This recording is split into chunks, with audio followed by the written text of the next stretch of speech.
based on what they say after you ask for the sell. The second and maybe more important reason is, hey, how's it going, guys? Dan Kitajima here, back with another episode of How to Grow Your Insurance Agency. Today, I want to share with you guys what I shared with my team earlier in the sales meeting today is how to ask for the close.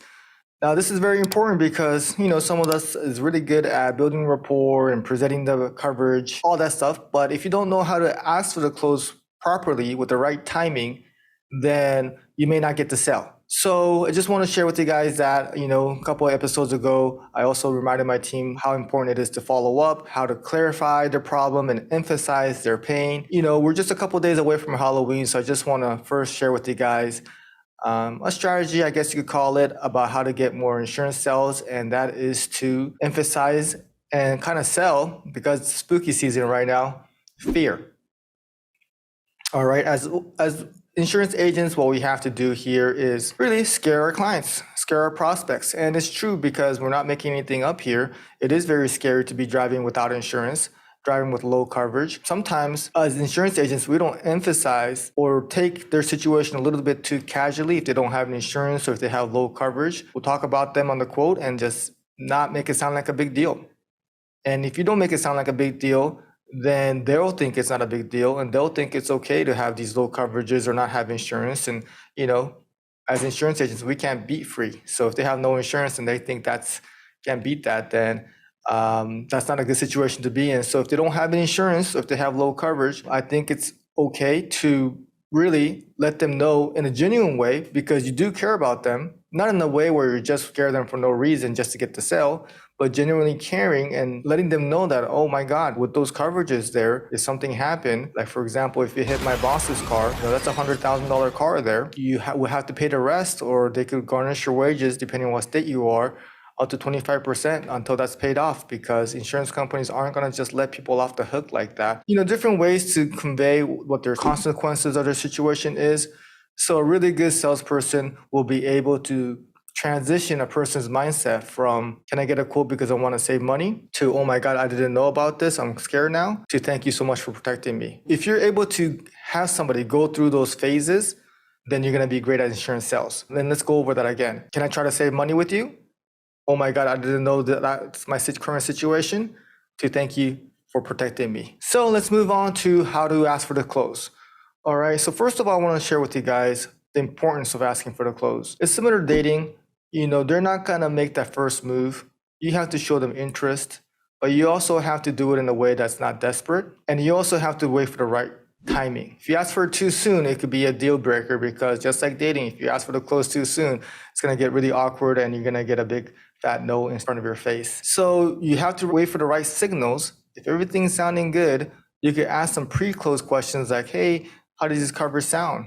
Do you have any questions? If you're getting the good signs there, then it's time to ask for the sale. And there's many different ways to ask for the close, but it's just something that we must do, because I know producers at my office, sometimes they don't, and it gets to an awkward situation and the momentum of the deal completely dies. At the right moment, if they would have asked for it, I know there was a good chance they would have gotten it. So the way to ask for the sale is to understand what their situation is.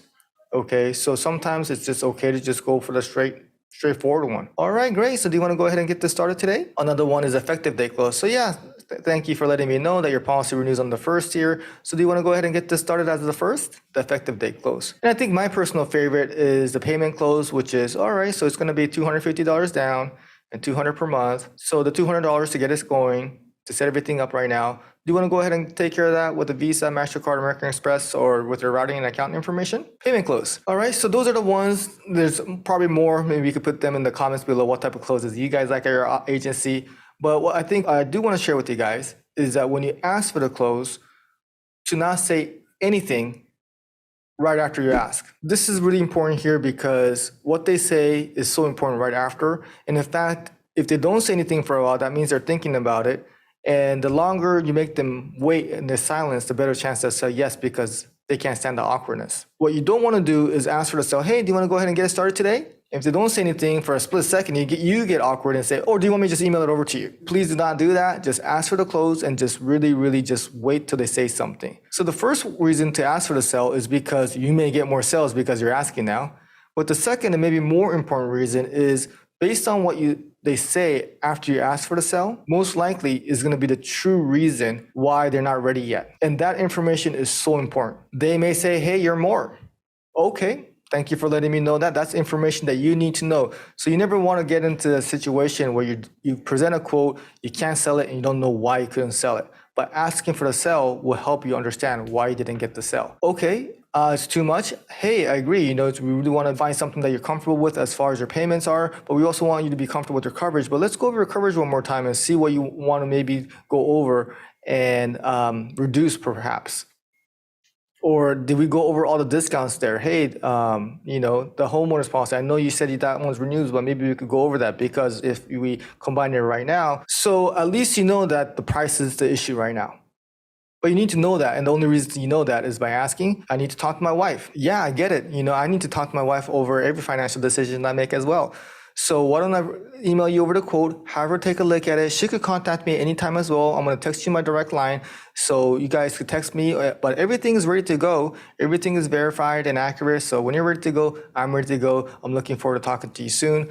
One of the best things about asking them to sell, and when they say no, how you respond to them is going to really make a difference of how they feel about you. In other words, by saying something very nice and considerate, and not totally disregarding what they say and still pushing for the sale is not how I train my producers, because this business is not about getting that sale. It's about building relationships and having them stay with us long-term and referring us clients. It's not like other businesses where we get the sale and we say, have a nice life. We need to make them feel good about the sale and stay with us, or else when our agency is not going to grow. So obviously you guys all know retention is the key to this business. So we don't have a high pressure sales approach. And this is our opportunity to show them that. Hey, I'm not going to push you here. I totally get it. I even agree with you about your decision. Hey, I need to shop around a little bit more. Yeah, I totally get it. That's very smart of you. Okay, now keep in mind here that everything is verified and accurate here. Now since you have some nice cars and you went over some good coverages, please make sure that you compare to other top companies out there, because I wouldn't want you to find a cheap company or whatever the situation is you want to tell them there. Maybe some of the other markets, it could be like, hey, wouldn't want you to pay unnecessary broker fees, or I wouldn't want you to have a policy set up and then have the price not be accurate. But ours is verified. Again, you're giving them a little sense of fear there. You're not saying, hey, no, don't shop around, just do it right now. You're not saying any of these things. You're agreeing with them, but it's giving you opportunity to say something that shows them that, hey, I'm not going to be pushy, but these are maybe the reasons that you should go with us. And these are the things you may want to watch out for. And a lot of times, they say they need to think about it based on this reason. You're listening really carefully and you're emphasizing their pain, clarifying their pain, and letting them know that you're the problem solver of their pain. Sometimes they'll say they think about it, and 5 minutes later, they'll call you back. I thought you had to talk to your wife. All right, then it's okay. Let's go ahead and get this started right now. So yeah, that's really it, what I want to share with you guys. All right, so ask for the sale, wait for the right timing. Don't say anything after you ask for the sale. And then also, please assume the sale. That's what I tell my staff members. It's really the power of thinking positive. The best producers at my office, they just feel like they're going to get the sale every single call. They just build that momentum towards that sale, and then they just think that until they say something that makes them fall off, they have to build that momentum again. But they're assuming the sale all the way. And I think as insurance agents, sometimes we're presenting the price, maybe our own shortage mentality is thinking, hey, this is too much, or this coverage isn't worth it. And they're going to sense that. So if you assume the sell and you think that you're the best choice, you truly believe in that, the momentum is going to build and they're going to go ahead and get the policy. But also make sure you're emphasizing the consequences of not having the right coverage, because if you don't make a big deal out of it, maybe they'll get off the phone, talk to another insurance agent, and they make them feel scared, and they make them feel urgent, because people make changes when they get emotional. So they got themselves riled up, and then they may get the sell from them. So if you have an opportunity, make sure you're not just doing the quote, make sure you're making them feel a certain way, and then letting them know that you're the one that could help them out. And assume the sell, ask for the sell, and I hope you guys sell tons more policies than you currently are right now, because that's what this channel is all about. So until next time, thanks for watching, guys. Stay hungry. Let's get it.